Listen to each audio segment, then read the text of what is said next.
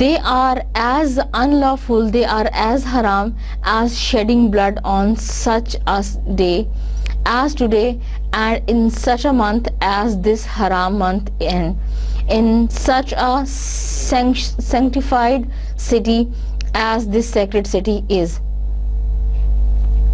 اور اللہ تعالیٰ نے ایک دوسرے کی جان تم پر ایسے ہی حرام قرار دی ہے جس طرح اللہ تعالیٰ نے آج کے دن کی حرمت اس مہینے کی اور اس دن کی حرمت کا احترام کیا ہے. Behold, all practices of paganism and ignorance are now under my feet. یاد رکھو کہ جاہلیت کی تمام رسوم و رواج اب میرے قدموں تلے ہیں.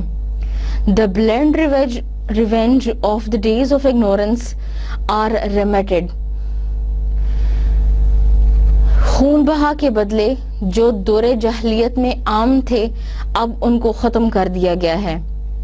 The first claim on blood I abolish is that of Ibn Rabi'a Ibn Harisa, who was nursed in the tribe of Saad and whom Hudayl killed. اور پہلا وہ خون بہا جو میں معاف کرتا ہوں وہ ربیہ ابن حارثہ کا تھا جس کو سعد قبیلے کے شخص حدیل نے قتل کیا تھا. Usury is forbidden and I make a beginning by remitting the amount of interest which Abbas ibn Abd al-Muttalib has to receive. دور جاہلیت کے تمام انٹرسٹ یوزری اور وہ مال جو جائز مال کے اوپر ضرورت سے زیادہ لیا جاتا تھا اسلام نے اس کو سود قرار دیا ہے, اسلام نے اس کو حرام کہا ہے. اور وہ تمام سود اور وہ تمام زائد مال جو عباس ابن عبد المطلب نے طلب کرنا تھا میں نے معاف کر دیا ہے. Verily it is remitted entirely. اور بے شک وہ تمام مال, بے شک وہ تمام سود معاف کر دیا گیا ہے. O people, fear Allah concerning women. اے لوگو اللہ سے ڈرو عورت کے معاملے میں. Verily you have taken them on the security of Allah. اور یہ اس بات سے آگاہ رہو کہ تم نے ان کو اللہ تعالیٰ کی امانت کے طور پر حاصل کیا ہے. And have made their persons lawful unto you by words of Allah. اور تم پر وہ اللہ کے قانون کے مطابق جائز ہیں اور تم نے ان کو امانت کے طور پر حاصل کیا ہے.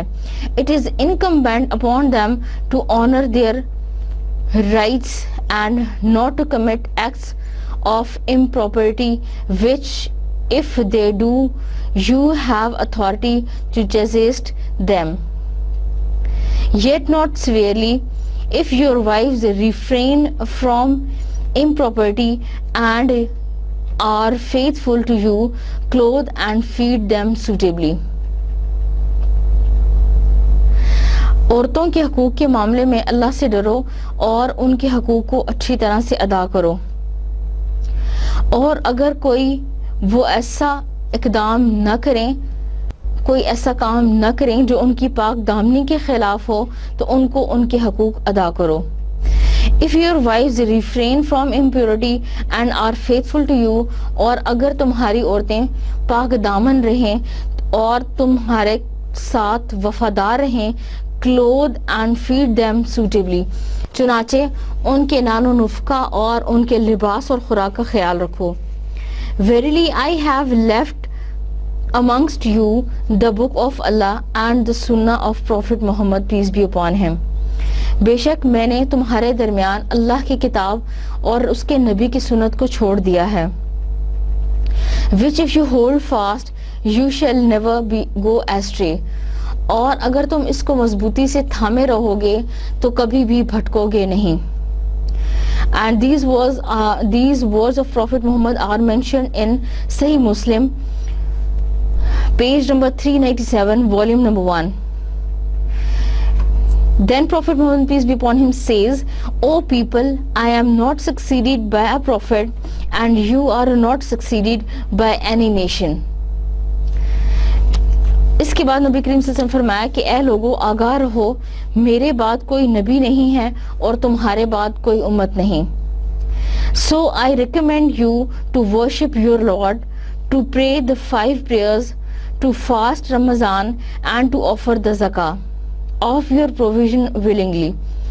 چنانچہ لوگو میں تمہیں حکم دیتا ہوں کہ تم اللہ تعالیٰ کی عبادت کرو, 5 نمازیں ادا کرو, رمضان کے روزے رکھو اور اللہ کے حکم کے مطابق زکوٰۃ ادا کرو. I recommend you to do the pilgrimage to the sacred house of your Lord and to obey those who are in charge of you, then you will be awarded to enter the paradise of your Lord. اور میں تمہیں یہ حکم دیتا ہوں کہ اللہ تعالیٰ کے مقدس گھر کی زیارت کرو, اللہ کے مقدس گھر کی طرف حج کا ارادہ کرو, and to obey those who are in charge of you, اور ان لوگوں کا خیال رکھو جو تمہاری نگرانی اور تمہاری حفاظت میں ہیں. پھر تم اللہ تعالیٰ سے اس کا بدلہ حاصل کرو گے اور اس کے مقابلے اور اس کے عوض کے طور پر اللہ تعالیٰ تمہیں اپنی جنت میں داخل کرے گا. And these words are mentioned by Maulana Shibli Nomani in his book Rahmatul Lil Alameen, page number 263, volume number 1. And if you were asked about me, what wanted you to say, اور اگر تم سے میرے بارے میں سوال کیا جائے, میرے بارے میں پوچھا جائے تو تم کیا کہو گے؟ They replied, صحابہ نے ارشاد فرمایا, we bear witness that you have conveyed the message and discharged your ministry. ہم اس بات کے گواہ ہیں کہ آپ نے اپنے پیغام کو پہنچا دیا ہے اور آپ نے اپنے ذمہ داری کو ادا کر دیا ہے. He then raised his 4 fingers skywards and down, and then moved it down towards the people while saying, اس کے بعد نبی کریم صلی اللہ علیہ وسلم نے اپنی انگلی کو پہلے آسمان کی طرف بلند کیا اور اس کے بعد لوگوں کی طرف بلند کرتے ہوئے کہا, او اللہ bear witness, اے اللہ اس بات پر گواہ رہنا. He said that phrase thrice, and according to صحیح مسلم کے مطابق نبی کریم صلی اللہ علیہ وسلم نے اے اللہ گواہ رہنا اس جملے کو 3 مرتبہ دہرایا. And it is mentioned in page number 397, volume number 1. The one who repeated the Prophet's peace be upon him statements loudly at Arafat was Rabi'a ibn Umayyah ibn Khallaf. اور وہ شخص جس نے نبی کریم صلی اللہ علیہ وسلم کے اس ارشاد کو بآواز بلند میدان عرفات میں دہرایا, اس شخص کا نام ربیعہ ابن امیہ ابن خلف تھا. As soon as the Prophet, peace be upon him, had accomplished delivering the speech, the following Quranic verses was revealed to him. چنانچہ جیسے ہی جس وقت نبی کریم صلی اللہ علیہ وسلم اپنے ان خیالات کا اظہار کر رہے تھے, نبی کریم صلی اللہ علیہ وسلم ارشاد فرما رہے تھے, اپنی ایک خطبہ دے رہے تھے, در ذیل قرآنی آیات نبی کریم صلی اللہ علیہ وسلم پر نازل کی گئیں. اليوم اکملت لکم دینکم واتممت علیکم نعمتی ورضیت لکم الاسلام دینا. Verse number 3, Surah number 5.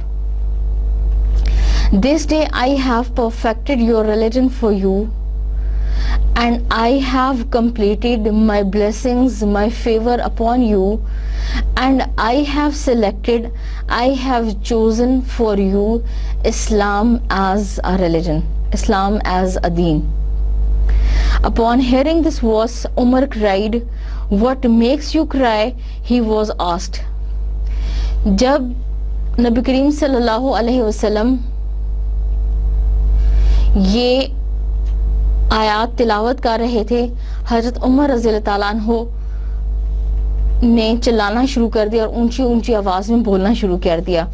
اس پر ان سے پوچھا گیا کہ آپ کس بات پر چلائے ہیں.